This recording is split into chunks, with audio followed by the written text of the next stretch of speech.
낙동강 전선에서 밀리고 밀리는 전투가 계속되고 있는 사이 서울에서는 무슨 일이 벌어지고 있었던가. 서울거리에는 난데없는 방이 붙었다. 대한민국 정부를 위하여 일했던 사람들은 모두 자수하라는 내용이었다.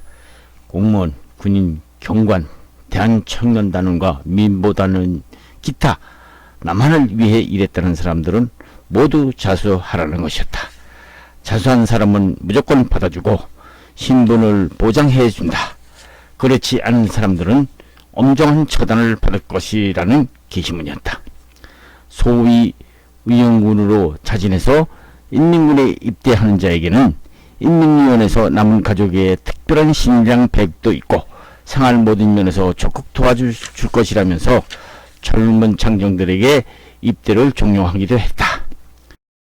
그동안 낙동강 이남을 제외한 남한 전역을 점령하다시피 한 인민군 부대가 지나간 각 지역에서는 후속으로 따라 들어온 낯모르는 사람들이 인민위원회에 간판을 걸고 지역마다 마을마다 마을 주민의 성분 분석에 들어갔다. 출생지와 본적지, 출신 성분, 지식 정도에 따라서 분류하여 쓸만한 사람은 공산당에 입당시켰다. 입당한 사람은 입당하지 않은 사람보다 특별 대우를 받았음은 물론이었다. 남한에서는 정치에 빠져서 당에 가입한다면 색안경으로 보는 세상이었지만 북한은 그렇지 않았다. 공산당에 입당하면 출세의 길이고 이들은 심지어 군대 내에도 공산당에 입당해야 특별 대우를 받았던 것이다. 인민군에서 입당 생력이 떨어지면 하사관이 장교 신분이 되기도 했다. 입당 생력이 떨어져야 군관 학교에 입학시키고 군관이라는 장교 승진이 되는 것이다. 원래 군관이 되자면 정치 군관 학교라는 곳을 나와야 했으나 6.25 전쟁 중에는 화선 입당이라 해서 전쟁 중에는 필요에 따라서 정치 군관 학교 과정이 없이 직접 입당을 시켜 장교로 임명한 것이다. 한국군이 장교가 되려면은 정치 학교라는 것은 꿈에도 생각지 못하는 체제였던 것이다. 북한은 6.25 전쟁을 정의의 전쟁이다, 조국 해방 전쟁이다 하면서 실제는 공산당을 위한 군대이면서 소위 인민들을 위해서 봉사하는 군대라는 뜻에서 인민의 군대, 즉 인민군이라고 부르면서 오로지 당을 위해서 희생을 요구했던 것이다. 특정 정당과는 달리 나라를 지킨다는 뜻의 국군 혹은 국방군이라고 부르는 군대와는 정반대였던 것이다. 정의의 전쟁이라는 이유를 내세워 미처 피난가지 못한 청년들에게 의용군이라는 이름을 붙여서 입대당한 전쟁적 지역 내 남한 청년들은 학력 지식 등이 우세으나 기존 징집당한 인민군들은 입당당하지 않은 일반 인민군들은 학력이나 지식이 뒤떨어져서 남한 출신 의용군과는 거리를 두고 있었음은 물론이었다. 이리들 남한 출신의 의용군들은 징집당한 의무 인민군들보다 숫자도 적었고 공산당에 입당하여 하는 여부와는 관계없이 고향을 잃고 왔다는 애로움 때문에 상대적으로 기존 인민군들과는 소외감을 갖고 있었던 것은 숨길 수 없는 사실이었다.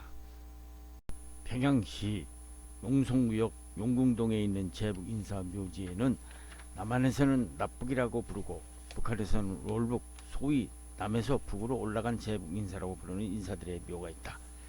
국회 부의장이었던 김동원, 김양수 등 6.25 사변으로 미처 피난가지 못했던 42명의 국회의원 출신들의 무덤이 있다.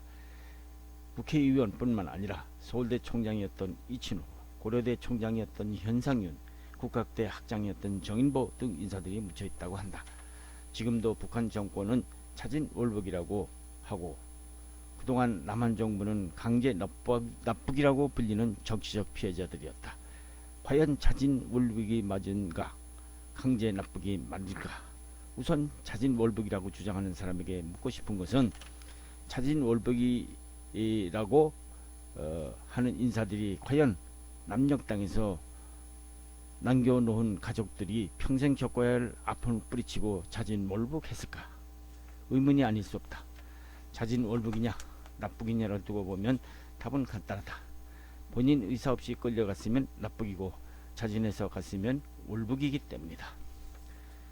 북한군이 남한 전역을 점령하는 기간 동안 아무리 공산주의 이념과 사상에 빠졌다 해도 매정하게 남녘 땅에 처자식까지 버리고 자진 월북했을까? 북측의 주장은 설득력이 없다.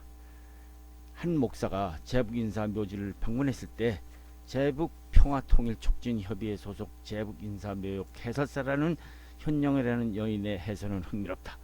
춘원 이광수 선생에 대한 해설 내용이다. 춘원 이광수 묘 앞에서 최 목사는 역시 춘원이 일제강점 말기에 친일 행적 때문에 거센 비판을 받았던 인물이라면서 어떻게 이런 데 묻힐 수 있는가 이렇게 물었다는 것이다. 춘원같이 논란이 있는 분과 반공을 외치던 분들을 이렇게 묘에 모실 수 있습니까? 이렇게 물었다는 것이다. 최 목사는 이후 북한은 원래 해방 직후 친일 청산을 워낙 확실히 하지 않았습니까? 하고 물었더니 해설사 여인은 이렇게 대답하더라는 것이었다. 그걸 왜 우리 공화국에서 모르겠습니까? 그래도 우리 장군님께서는 수령님과 마찬가지로 과거 일제 시기에 자행된 불미스러운 일에 얽매이는 것보다는 현실에서 애국하는 것을 먼저 생각하자고 하시면서 넓은 아량으로 이들을 품어주었다는 것이었다. 최 목사는 생각할수록 춘원이 이광수 선생이 여기 묻혀있다는 것이 신기합니다. 특별묘지에서 이것으로 이종할 때 논란이 많지는 않았습니까? 하고 물었더니 그 해설자는 춘원처럼 친일 활동을 하거나 사대주의와 반동의 어지러운 길을 걸어오신 분들을 우리 공화국이 이처럼 품 안에 품을 수 있다는 것은 모두 우리 위대한 영도자들을 잘 만났기 때문이죠 라고 하더라는 것이었다. 남한 사회에서 일제강압에 못 이겨 한때 친일 행적을 했던 인사들 중 과거 일제 시기에 자행된 불미스러운 일을 후회하고 자유 대한민국 발전에 이바지한 인사들을 아직까지도 남한에서는 매질하고 있는 현실을 생각하면 격세지감이 아닐 수 없다. 기왕에 나온 이야기이니 1892년 평안북도 정주에서 태어났던 우리나라 최고의 소설가였던 춘원 이광수 선생의 이야기 좀 하겠다. 이야기는 6.25 전쟁 납북인사가 가족협회에 납북자 증명을 체록해서 발췌한 내용이다. 춘원 이광수는 1950년 7월 12일 미처 피난가지 못하고 있던 서울 종로구 효자동 자택에서 피납됐다고 한다. 증언자는 춘원 이광수 선생의 둘째 딸인 이정화 여사의 증언이다. 춘원 이광수는 1950년 7월 12일 미처 피난가지 못하고 있던 서울 종로구 효자동 자택에서 피납되었다고 했다. 이광수 선생의 둘째 딸 이정화 여사의 증언이다. 피납되기 전 7월 12일부터였어요.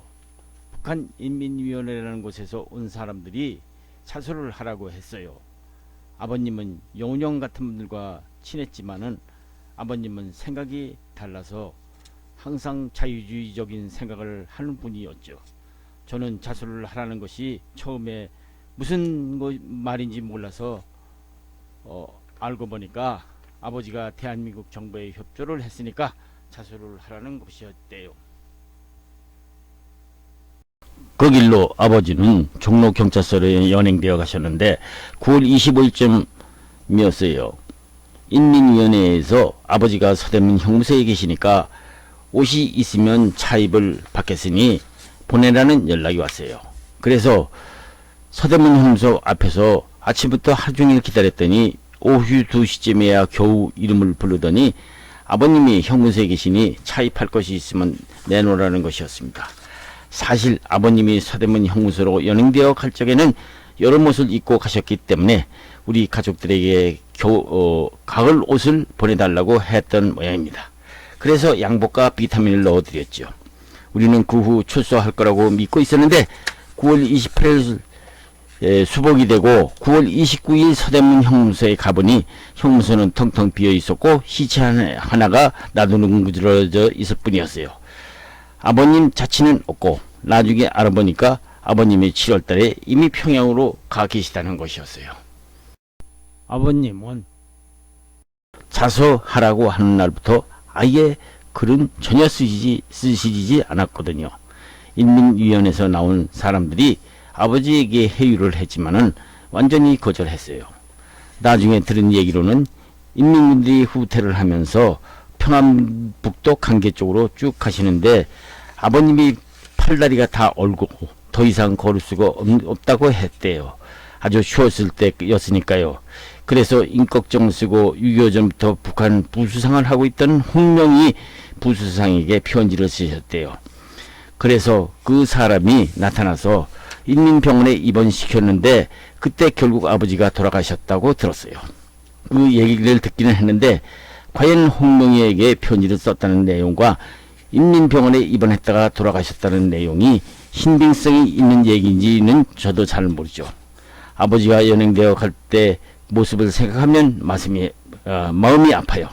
3명 정도 되는 인민군 복장을 한 아주 젊은 사람들이 저희 집에 들어와서 잠깐 어디론가 가자 하면서 밖에서 기다리더니 나오라는 것이었어요. 아버지는 어쩔 줄 몰라 하시다가 설마 어쩌랴 하고 나가시었는데 그 소식이 끊겼죠. 나이도 젊은이들이었어요. 우리 언니 말로는 아버지는 트럭 중간에 앉아 있었고 인민군들과 운전수는 앞에 앉아 있었더래요. 그때 우리 어머니가 큰절을 하면서 제발 잡아가지 마세요 하고 사정을 했다는데 언니가 보니까 인민군들의 나이가 겨우 17세 정도밖에 되어 보이지 않았다는군요. 저는 우리 아버지뿐만 아니라 우리 아버지같이 본인 의사와 관계없이 끌려간 사람들을 추적해서 정부가 나서서 진실을 밝혀주어야 한다고 생각해요. 일본 정부는 납북자 문제로 최선을 다하고 있는데 우리는 입 밖에도 꺼내지 않지요. 우리나라에서는 납북된 객관적인 자료가 불충분하다는 이유로 적극적으로 나오지 않고 있어요. 최근 6.25 전쟁 납북 인사가족협의회 산하 한국전쟁 납북 사건 자료에 의하면은 납북자 96,013명의 88.2%인 84,659명이 7월 8월, 9월 중에 납치되었고 이들의 80%가 자택이나 자택 근방에서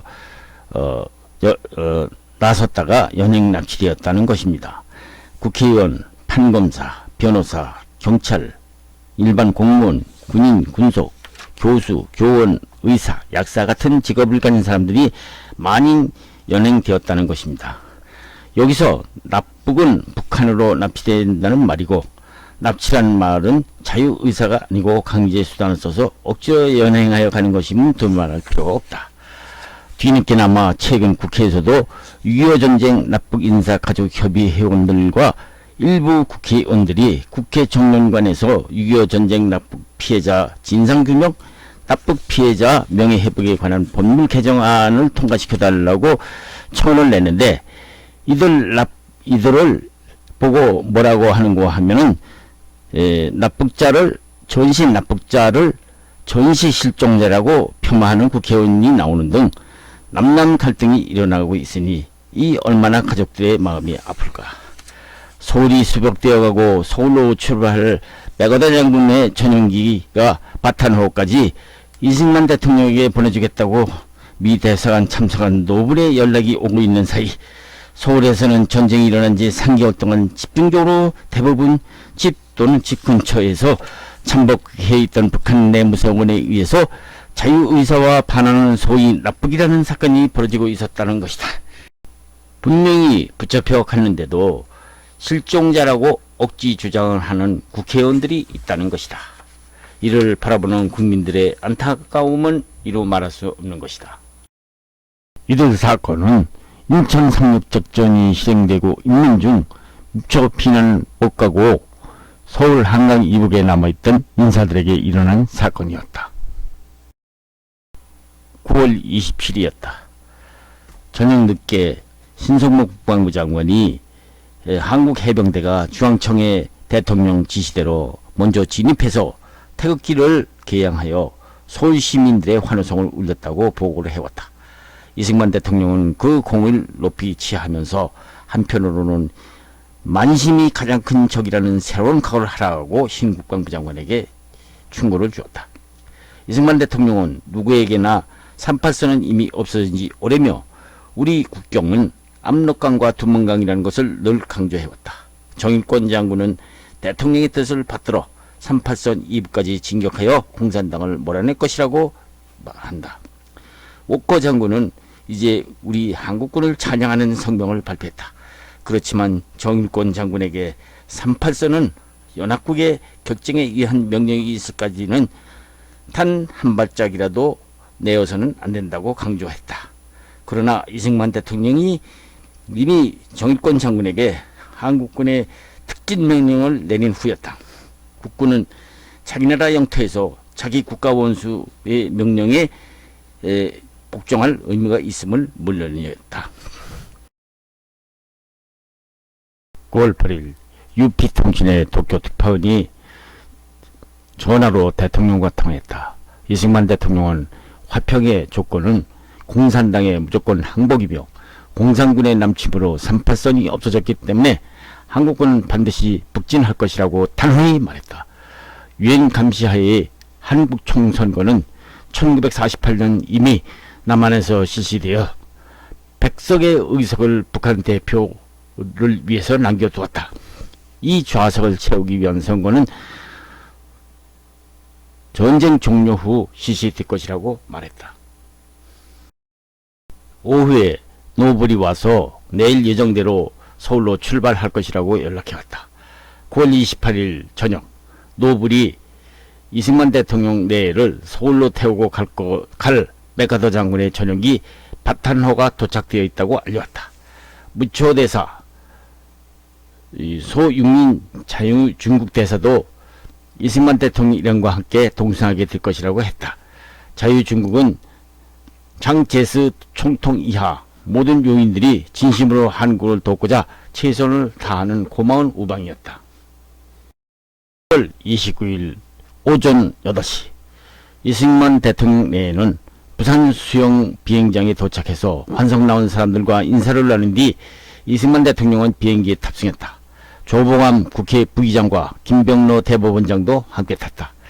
1시간 반 이상 비행 후에 이승만 대통령 일행은 인천 앞바다에 줄지어 있는 저남도를 볼 수 있었다. 이승만 대통령은 시종 말없이 아래를 내려다보고 있었다. 도시 여러 군데가 파괴된 것이 시야에 들어왔다. 건물들은 앙상하게 파괴되었고 여기저기 포탄에 맞은 자취가 드러나 보였다. 이승만 대통령은 침통한 표정이었다. 프란체스카는 뒤에 타고 있는 황 비서에게 맥어더 장군에게 수여할 훈장을 확인시켰다. 김포 비행장에 도착하니 많은 사람들이 늘어서 있었다. 내가 탈 차는 맥어더 장군이 마련해준 카키색의 세단이라고 노을 박사가 가르쳐주었다. 눈에 익은 몇몇 특파원과 기자들이 이승만 대통령의 서울 복귀를 취재하려고 기다리고 있었다. 맥어더 장군 곁에는 워커 장군, 아몬드 장군, 조이 장군 등이 서 있었다. 이승만 대통령은 비행기 트랩을 내린 다음 맥어더 장군과 악수를 나누며 감격적으로 껴안았다. 그 순간 프란체스카는 눈시울이 뜨거워지고 목이 메어 이승만 대통령 뒤에 가만히 서 있었다. 이어 맥어더 장군의 미소를 지으면서 다가와서 프란체스카에게 자기 부인의 안보 인사를 전했다. 맥어더 장군의 부인은 아주 매력있는 주비였고 남편의 지위 때문에 티를 내는 일이 없는 겸손한 아내였다. 이승만 대통령 내에는 만나자마자 금방 친숙해졌고 서로 마음이 잘 통했다. 전순국 최고사령관의 부인으로서 늘 검소했으며 사치나 낭비를 제약으로 생각하는 절제 있고 조용한 내저자였던 것이다. 또 장군은 독실한 기독교인으로 동양인을 제대로 이해하며 존경하는 겸허한 인품과 솔직한 태도 때문에 이승만 대통령은 무척 그를 좋아했다. 공적으로 자기 나라의 이익에 관계되는 일에서 의견이 다를 경우에는 둘이 모두 강한 성격을 드러내고 서로가 한 채 양보도 없었다. 하지만 사적으로 장군과 이승만 대통령은 세미나 정도로 항상 다정했다. 언제나 격이 없이 신금을 털어놓고 이야기했었고 서로를 위하여 아껴주었다. 메가더 장군이 이승만 대통령 차를 앞세우도록 지시하려 하자 이승만 대통령은 오늘은 개선 장군이 먼저 환영을 받아야 하오. 장군의 차를 앞세우시오. 이것은 한국 국민 전체의 뜻이오. 하고 대통령 일행 차가 장군의 차 뒤를 따르게 했다. 뽀얗게 일어나는 먼지 같은 먼지길을 서울로 향해 달렸다. 먼지 사이로 한강이 보이기 시작했다. 오, 얼마나 한맺힌 눈물을 흘려보낸 강이었던가. 강물은 변함없이 흐르고 있었고 한강을 바라보는 대통령의 눈에는 눈물이 흘러내리기 시작했다. 다리는 폭격으로 모두 부서져 있었다. 차는 한강을 건너 강둑을 올라가서 마포를 지나서 서대문 쪽으로 달렸다. 서울시가는 무천히 파괴되어 있었다. 전쟁이 핥히고 간 도로변에는 영양실조로 수척해진 시민들이 태극기를 들고 나와서 이승만 대통령을 보자 눈물을 흘리며 만세를 부르고 손을 흔들어 환영해 주었다. 대통령과 프란체스카도 감격하여 눈물이 솟구쳐 올랐다. 교차로마다 모래주머니로 방어벽을 만들어 놓았는데 굶주린 서울 시민들을 북한군이 총칼로 위협하고 강제 동원하여 만든 것이라고 하는다. 시가지로 돌아갔을수록 공산군대 방화의 파괴 흔적이 더 심하게 드러났다. 중앙청 역시 검게 굴려 있었고 유리창을 모두 박살나 있었으며 아직도 매연이 가시지 않은 채였다. 멀리서는 여전히 포송과 총소리가 들려왔고 시내에는 인민군들이 숨어서 가끔 급습을 해오므로 조심해야 된다고 했다. 대통령 일행은 차에서 내린 다음 중앙청 현관을 지나 중앙홀로 들어갔다. 아직도 연기 냄새가 사방에서 났다. 구리로 된 둥근 도움을 찌그러져 있었고 가끔 천장에서는 작은 유리 조각이 떨어져 내려왔다. 군인들과 남자들은 모자가 있었지만 대통령 일행 쪽으로 떨어지면 안전할 수가 없었다. 시기 거행되는 동안 계속 달랑거리고 유리 파편에 떨어져서 신경이 곤두섰다. 그렇지만 기적적으로 다친 사람은 하나도 없는 모양이었다.